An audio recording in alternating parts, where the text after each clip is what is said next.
I'm ready to go to home. What the hell did I miss? Being here with my siblings and then back talking me all day and everything. A devastating storm was quietly brewing inside the Hayden family, long before anyone realized just how dark things would become. What began as a whisper of concern soon erupted into a life-shattering tragedy, one that would push every member of the family to their emotional breaking point.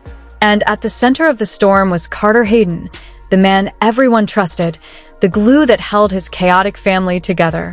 What no one knew was that Carter's body had become a battleground, a hidden, escalating war that he fought alone, in silence, while pretending everything was perfectly fine.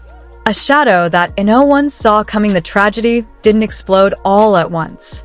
It crept in slowly, almost touchless, like a cold shadow sliding under a door. For weeks, Carter had been masking a pain so fierce it could bring the strongest man to his knees. But he covered it with jokes, with his signature grin, with the kind of optimism that made everyone else feel safe even when he wasn't. His wife, Brielle, was the first to notice something was off. The way Carter woke up drenched in sweat, the moments he leaned on walls as if the air around him suddenly turned heavy, the nights he sat up gasping for breath. Something inside him was breaking, piece by piece. But Carter dismissed it all. Just tired, babe. Filming swearing me out. Family stuff, you know how it is. He said it with a laugh. He always did. He didn't allow fear, not even his own, to touch the people he loved. But the truth was far darker. The night everything changed one night, Brielle walked into the kitchen and froze. Carter was sitting alone in the dark, head bowed, shoulders trembling, silent tears dripping onto a stack of medical papers he desperately tried to hide when he realized she was there. Her heart dropped. "Carter, what is that? What's going on?" His hands shook as he tried to wipe his face, but the trembling wouldn't stop. Burned out strength, swallowed fear, and pure exhaustion poured off him. And finally, he broke. The cancer he thought he defeated, the battle he believed he had won, had returned. Only this time it was faster, harder, crueler. The doctors told him the truth he didn't want anyone else to hear. The disease was spreading, silently attacking his body while he kept filming, working, laughing, pretending. But that wasn't the worst part. His blood pressure had climbed to catastrophic heights, making him a walking time bomb for a stroke. Brielle's hands went cold. Her voice cracked with disbelief. Her entire world tilted. And still, Carter apologized. "I didn't want to scare you. I didn't want to drag anyone down. I wanted you all to keep living, not worrying about me." He carried the burden alone, a weight no human being should carry. Running out of time despite the warnings, despite the danger, Carter refused to stop living. He went to family gatherings. He helped his sisters, Talia and Aria, with their constant personal battles. He filmed scenes for their show like nothing was wrong. He cracked jokes. He kept smiling. But behind every grin was a man terrified of losing everything, a man counting moments he didn't tell anyone about. Aria noticed he stopped clearing his plate at dinner. Talia noticed he walked slower, quieter, as if saving energy for when the cameras were on. They didn't know why. They didn't know the truth. Carter was racing a clock no one else could hear. The day the family shattered had happened on an ordinary afternoon. Cruelly ordinary, considering how violently life was about to twist. Carter complained of a headache. Not the usual kind. A crushing, suffocating pain that made him grip the edge of the couch. Brielle's worry flared. "Maybe your sugar's low. Maybe you didn't eat enough. Let me get." She didn't finish. Because right then, his right arm slid off the couch cushion like dead weight. His jaw shifted, hanging oddly. His eyes glazed over in an instant. It didn't look real. It looked like a nightmare painted onto daylight. "Carter? Carter. Baby, answer me." He couldn't. His words came out as a broken, tangled mess, sounds that didn't even resemble language. His face sagged to one side. His breathing altered. Brielle's soul snapped. Her hands shook violently as she grabbed her phone, nearly dropping it twice. Help. My husband, something's wrong. He's not talking, his face, his arm. I can't." The dispatcher had to tell her to breathe. Slow down. Speak clearly. But how could she? The love of her life was slipping away in front of her. Every second felt like a blade dragging across her chest.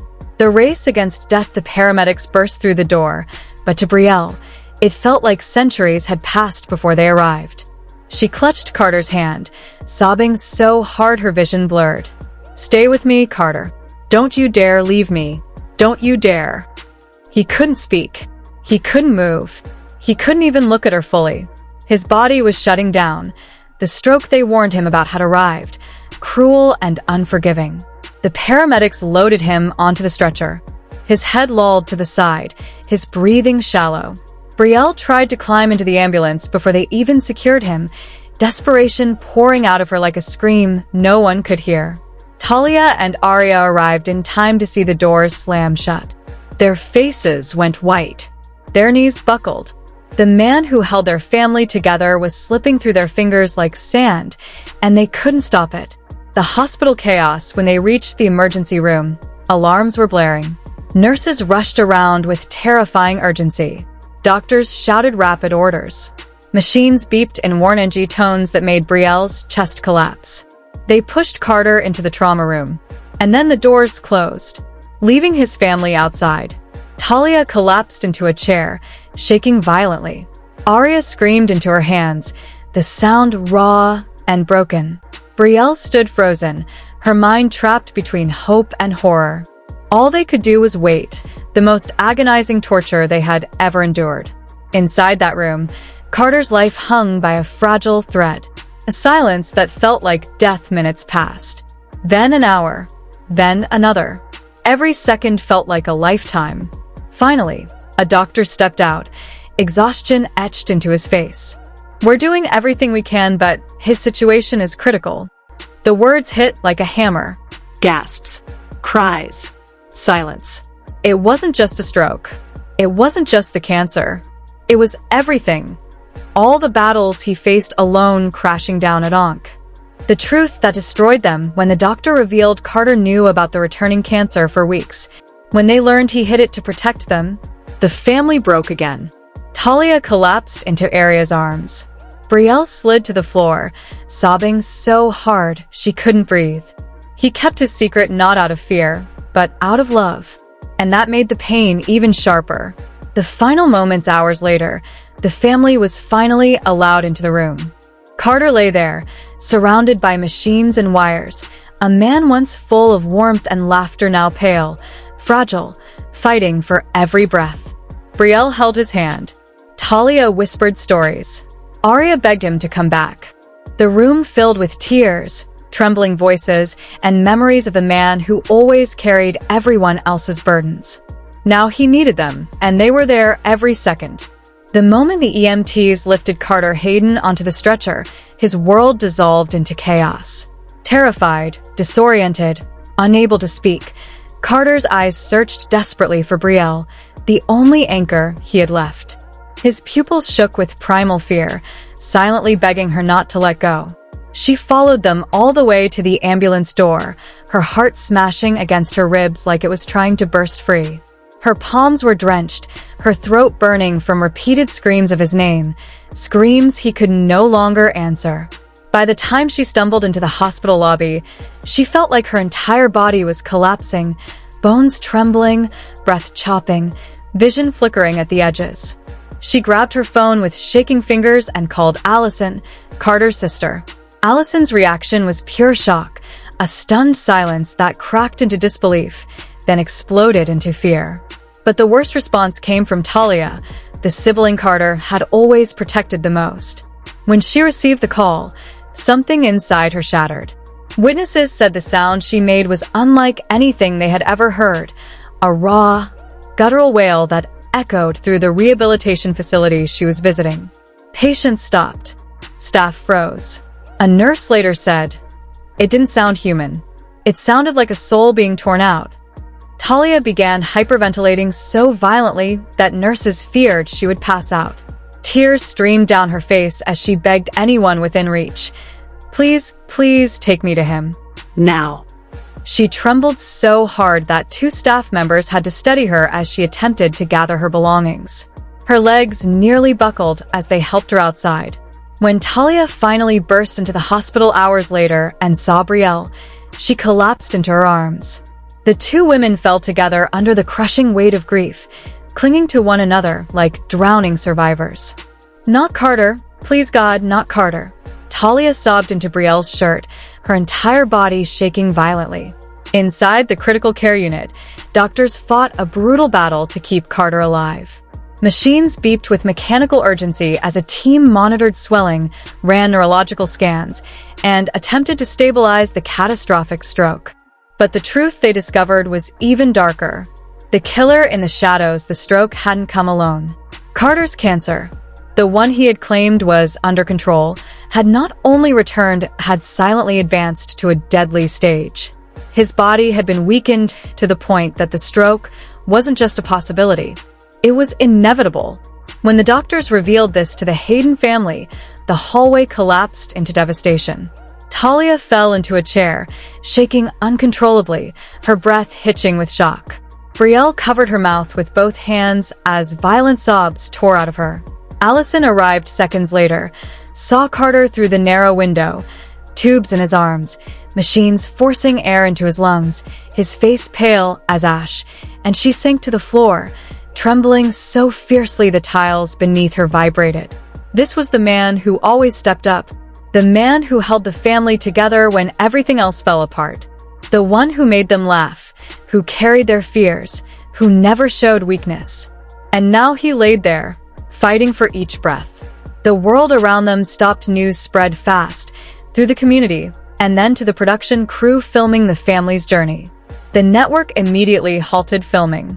Producers rushed in, stunned, emotional, whispering in corners.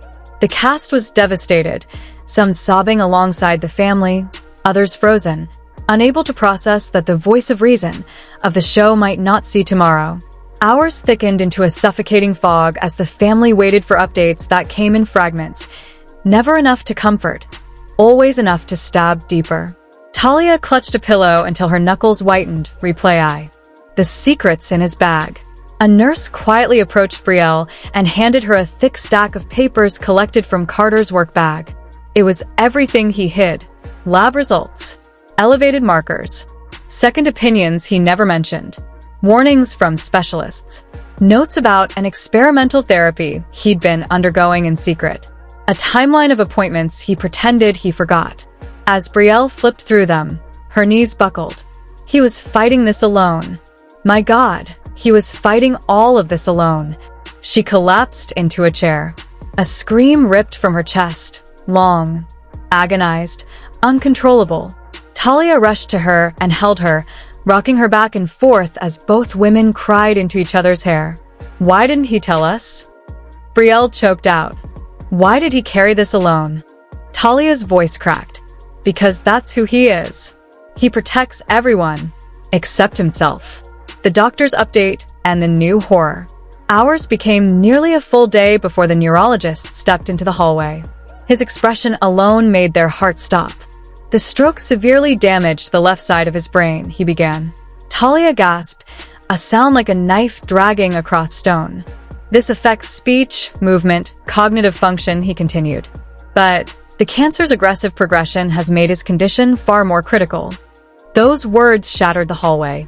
Brielle let out a howl so raw and feral that nurses halted mid-step.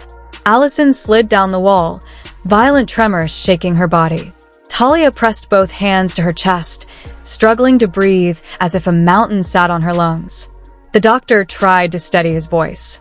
We're doing everything we can, but the next few hours are crucial. They crowded around the window of Carter's room. His chest rose and fell only because the machine forced it to. His face, once full of laughter and warmth, was still as stone. Wires, drips, monitors, tubes, all of it stabbed the family with brutal reminders of how close to death he was. In the background, production crews whispered urgently. TLC executives argued in hushed tones, panicked about the show's future. But none of that mattered to the Haydens. They didn't care about cameras, about episodes, about contracts.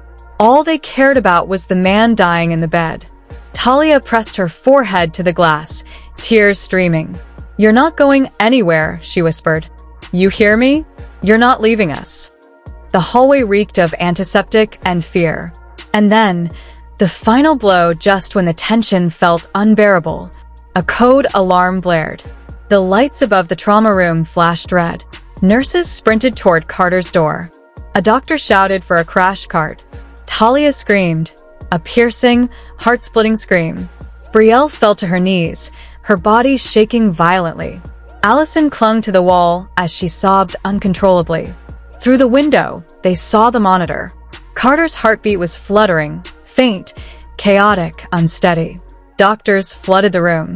Machines shrieked. Hands moved fast, frantic, desperate. And as the corridor dissolved into panic, the truth became undeniable. The man who had always protected them was now in the most dangerous fight of his life. And the nightmare was far from over. I got tired of cursing Amanda making fun of me. I asked him to quit repeatedly, and I kept going and kept going. So I was like, I'd rather go. The line crackled, jittered, and trembled as though the universe itself were struggling to transmit the sound of tragedy. For one suspended moment, it threatened to go silent altogether. No one breathed. No one blinked. And no one, not a single soul in the tangled families of the Salingers and the Carmonts, was prepared for the nightmare that now smothered them like a suffocating fog. The dread they had once imagined, feared, whispered about in private. It no longer felt like dread. It had become a living creature, snarling, pacing, closing in. Whatever they thought emotional disaster looked like, this was far worse. They weren't ready. Not for the chaos. Not for the screaming. Not for watching Carter Hale, husband, brother, protector, slip from one heartbeat to none. And certainly not for what came next. The doors slammed. The family was locked out. The heavy hospital door slammed shut with a force that vibrated through the hallway walls. A metallic thud echoed like the final punctuation at the end of hope itself. They were pushed back, locked out, separated from Carter as medical staff surged forward in a white and blue storm of urgency. Inside, doctors were battling to keep him alive. Outside, his family was battling not to collapse. The moment the alarm blared, shrill, piercing, unforgiving, the entire hospital seemed to fall apart. Everything became pandemonium and slow motion at the same time, blending into a surreal nightmare. Nurses sprinted toward the room, shoes slapping, rubber soles shrieking as they rounded corners at full speed. Crash carts rattled violently behind them. The overlapping shouts of commands. Push 1. Starting compressions. Increase O2. Get another line in. Crashed together in a disorienting wave. Through the window glass, the family watched in frozen horror as bodies moved around Carter's limp form in frantic rhythm. Hands pumping his chest. Tubes being inserted. Machines shrieking warnings that punched straight into their chests. The scream that split the hallway. Then came the scream. Talia's voice, raw, torn, animal, ripped through the hallway so violently that even passing strangers halted mid-step. It was a sound that did not belong in this world. A sound of a soul breaking open, shattering all at once. Her knees buckled. Her hand slapped against the wall. Her breath stuttered in sharp, painful bursts. Beside her, Brielle collapsed onto her hands, as though her body had simply given up trying to contain the grief inside her. Her hair fell forward, tears dripping to the floor beneath her trembling arms. Isla pressed both hands against the metal railing, nails digging into the cold surface as if she could anchor herself to something, anything, before the panic swallowed her whole. Please. Please, God, please, she whispered over and over, each repetition thinner than the last, like a prayer unraveling. Inside the room, a battle against death on the other side of the glass. The fight raged. The monitor beeped erratically. Shrill spikes, sudden drops, then a terrifying flatline flicker that made the family gasp in unison. Nurses called for more drugs. Syringes pierced for tubing. Machines hummed louder. Chest compressions continued in ruthless, rhythmic strikes. Minutes passed. Long, agonizing minutes. But to the family, It felt like hours trapped underwater, lungs burning, waiting to know whether they were about to drown. Finally, after what felt like the world's cruelest eternity, the door opened. The doctor emerges. The chief physician stepped out, face drained of all color. Exhaustion carved deep lines across his forehead. His gloves were still stained with the rush of the emergency. Every member of the Salinger and Carmont families fell silent. It was the silence before a cliff. Before a verdict, Talia swayed. Isla caught her arm before she hit the floor. The doctor inhaled, a long, heavy breath that spoke of battles fought and barely won. Then, with a voice stripped of all unnecessary words, he delivered the truth. His heart stopped, but we brought him back. The hallway exploded into sobs.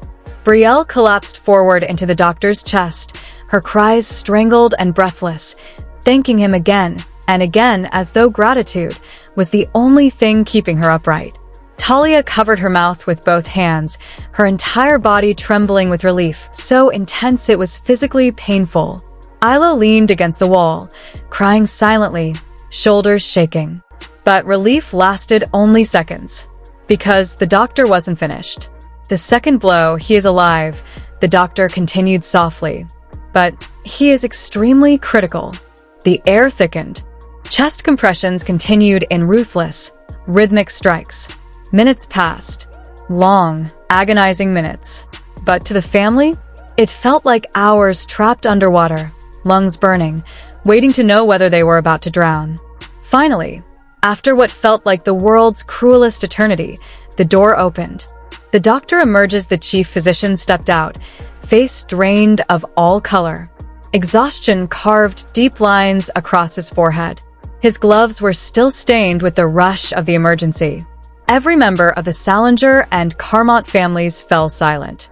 It was the silence before a cliff. Before a verdict, Talia swayed. Isla caught her arm before she hit the floor. The doctor inhaled, a long, heavy breath that spoke of battles fought and barely won. Then, with a voice stripped of all unnecessary words, he delivered the truth. His heart stopped, but we brought him back. The hallway exploded into sobs. Brielle collapsed forward into the doctor's chest, her cries strangled and breathless, thanking him again and again as though gratitude was the only thing keeping her upright. Talia covered her mouth with both hands, her entire body trembling with relief, so intense it was physically painful. Isla leaned against the wall, crying silently, shoulders shaking.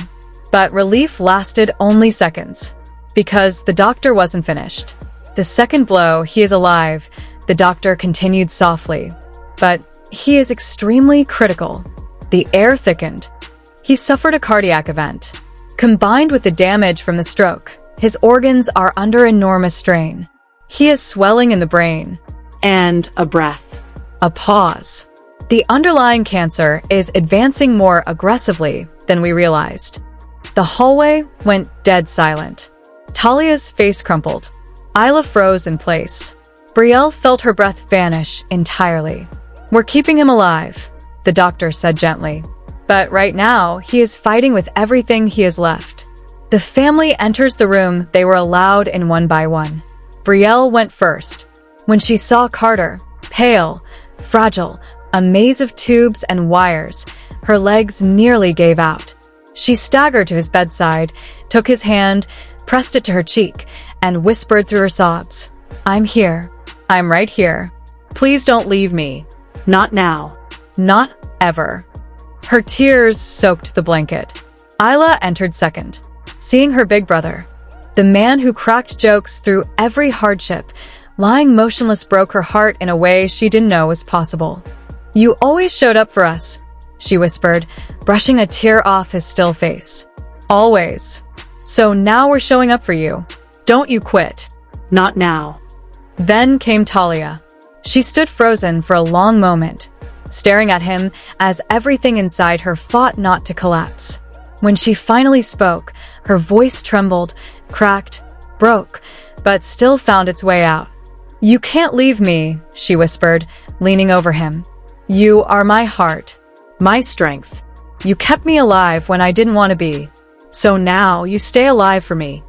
She took his hand with both of hers, her body curling protectively over him. The long night hours passed. Machines beeped in steady, clinical rhythm.